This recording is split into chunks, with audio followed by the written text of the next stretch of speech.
Hello everyone, nubkeks here. Welcome back to Nub Raids, and today I want to show you my build for Pythion. I promised you guys in the live stream we did during Clan v Clan this week that I would do so here he is. Now that he's finished, I've been using him for a while, and I'll show you where I've been using him and what he's been doing for me. So, how have I built Pythion? Well, I put him in a full 6 set of stone skin. This gives you bonus HP, resistance, lots of defense, and then of course 2 turns of the stone skin buff at the start of the round. You could give him just the 4 piece if you wanted, but I think him being protected by stone skin through both his cleanse and also his revive is just really valuable for the arena. This is what this is for the arena. If you don't have stone skin, you could put him in untouchable gear or immunity gear. Again, it's that buff just to stop him getting debuffed by things like stun set or provoke set in the arena to make sure he can survive and get his cleanse off. Stone skin shield gives you, and the damage reduction gives you the ability to not have to worry about being nuked and killed, and you don't need to run any reaction accessories, and he's going to be a monster in go second teams, which is where I'm using him. So I highly recommend stone skin, but if you don't, yeah, then something else along those lines. Maybe even bolster set could be okay. Of course, you'd have to pay for that set, really. But yeah, what I've been looking for then in terms of the stats, we're looking for a piece with lots of resistance, and we're also looking for speed and then defensive stats. So you can see we actually have a quad speed, one of the first ever on my account, which was insane.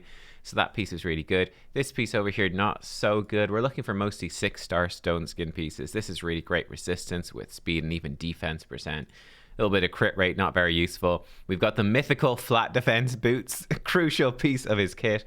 And then going for the rings, I've got HP rings with defense percent, HP percent, HP necklace with a couple of rolls into resistance, and a resistance banner with a couple of rolls into flat HP, so we could improve that stuff.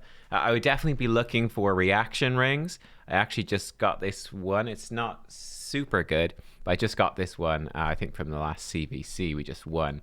But reaction pieces would be a really good idea if you're not going to run him in stone skin. I think he's safe enough without any if he is in stone skin. No harm with the reaction if you're going end game and you're going up against like what's the dude? The marionette guy, the dude who ignores stone skin. If you're going up against him, then yeah, maybe. But in terms of blessings, I don't have a blessing.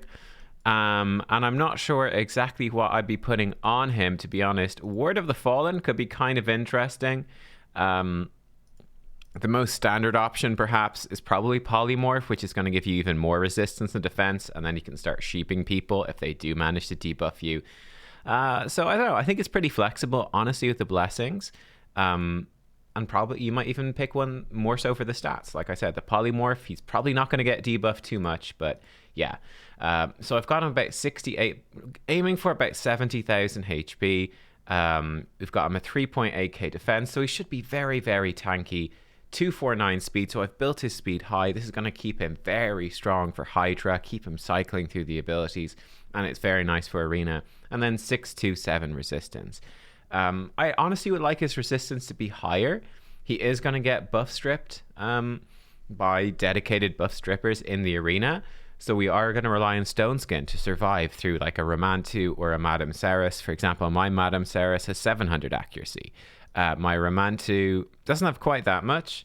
He's got 650, so they will successfully strip my Pythion, and there's not too much we can do about that, really, apart from the stone skin. But that's what the stone skin's there for. So for the masteries, we're going to grab resistance here.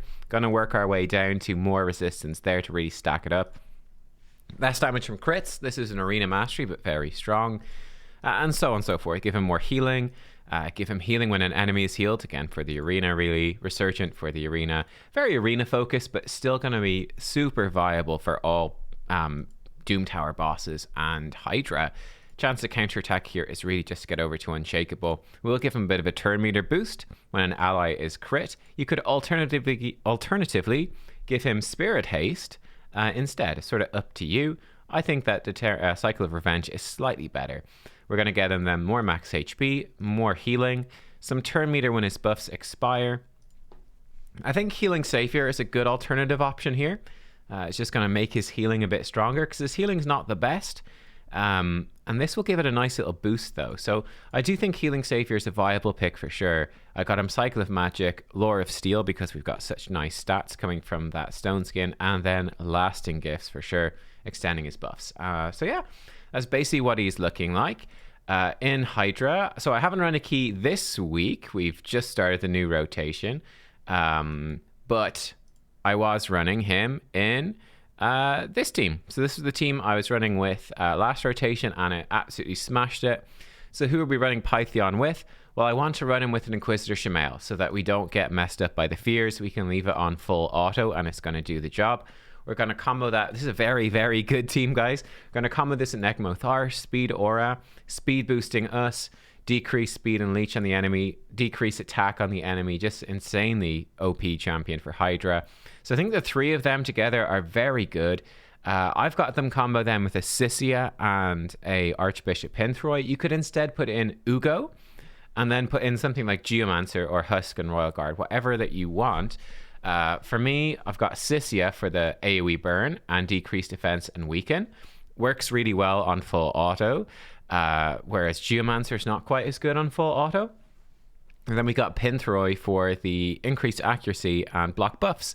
And he's also going to give us increased defense, shielding, more healing. It just makes the team almost unkillable running the two together. Ugo is going to be similarly good. You won't get the shield, but it's still going to work fine. And then I've got a Royal Guard just for the nukes in there as well, sort of balancing out the Sissia. So yeah, like I said, you know, some sort of block buff champion in there, a decreased defense champion. Ugo does the two together. But yeah, this team worked absolutely incredible. Smashed through brutal Hydra on auto. It would probably do very well on Nightmare as well, but I didn't get around to that. So, or sorry, I did do it, but not with that team. I haven't tried this team on Nightmare yet, but it's a great team. Now for the arena, I've been running a couple of variations. Let's dive in here, and let's just go in with the team. So this is the main team I've been using to farm. I do switch up the team a bit for defense, but for offense, because we don't want to waste a bunch of time, this is what I've been running. So the big combo here is we're going to be running him with a Mithrala, which I think is super nice. This is the slowest. Oh my god, their team is so slow. What? We outsped them. That's a very slow Arbiter. It's kind of funny, actually. So this team, we're going to go in. Yeah, we're going to be running Pythion with Mithrala, and that is so nasty. I think it's just so nasty because the two of these together, Mithrala puts out so many buffs that activates Pythion's passive, which gives you all of that damage reduction. Absolutely insane.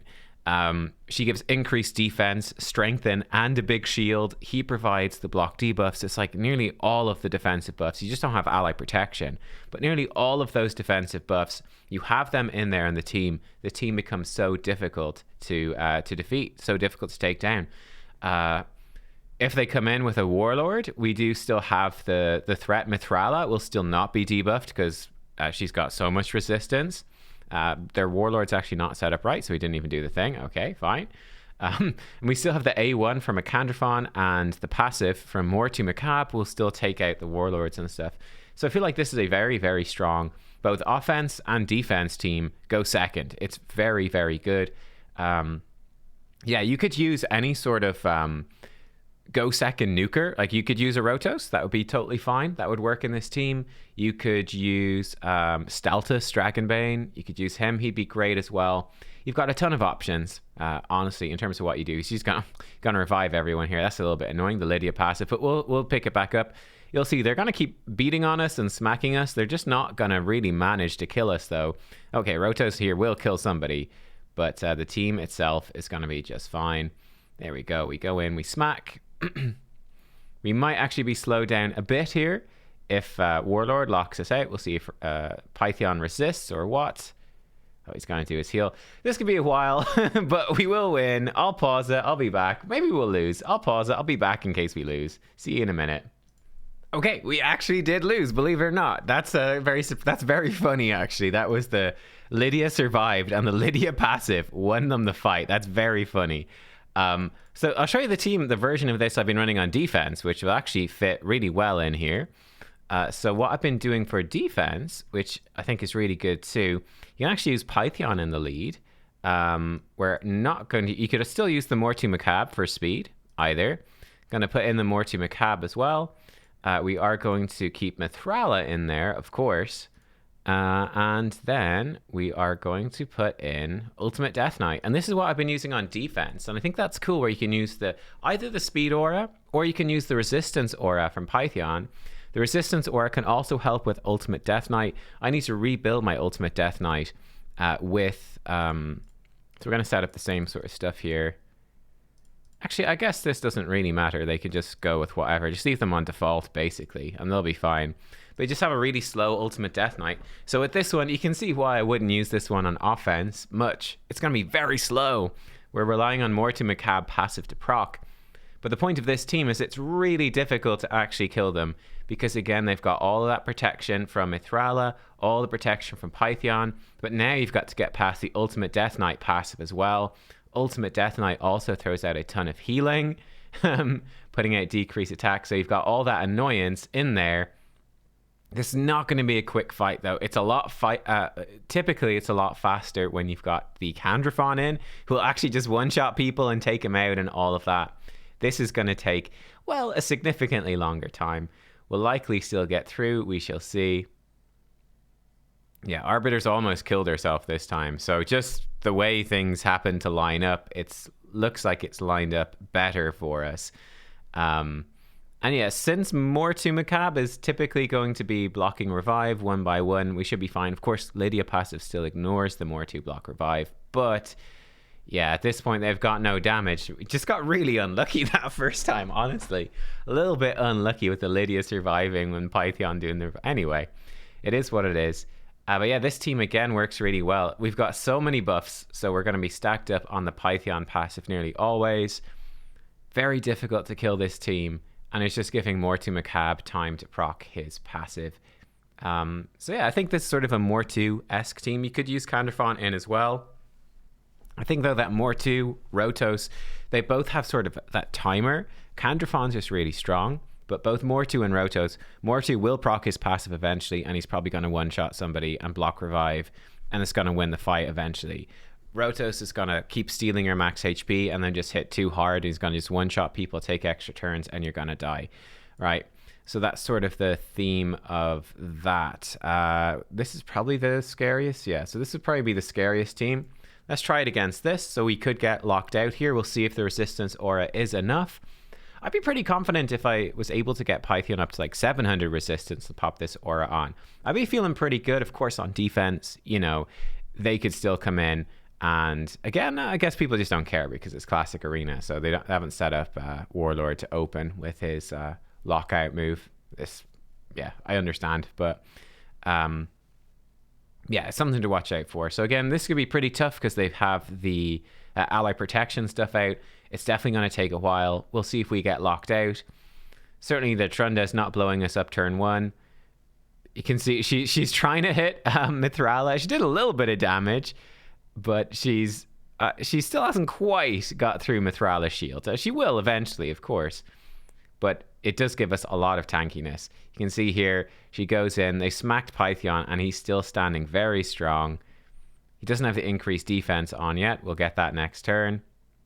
Yeah, again, you can see the smacks going in. I guess the A1 from Trunda does get redirected to the Ultimate Death Knight. But this is the style of team that should be reasonably open for you to build. There's the Peril. We weak hit the first one. That's okay. Again, if you were manualing this, you could target Necret and kill Necret off or Warlord with the Peril, and you'd be good, but we're not going to bother doing that. There's the big hit comes in. It does take out Mortu.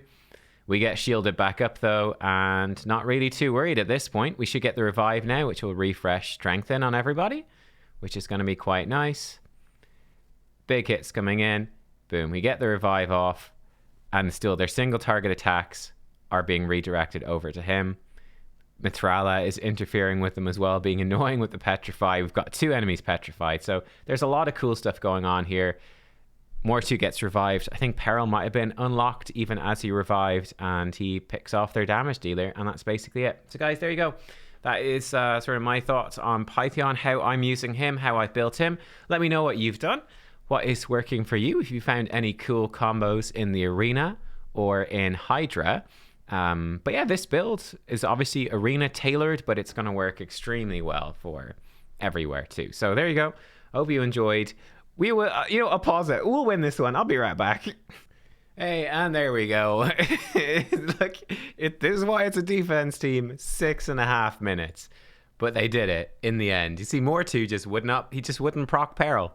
Just wouldn't do it. Wouldn't do it. We beat them in the end, though, eventually. It took a while, we got there. But yeah, nice sort of defense-y type team. Guys, there you go. Thanks for watching. I'll see you all next time. Bye-bye.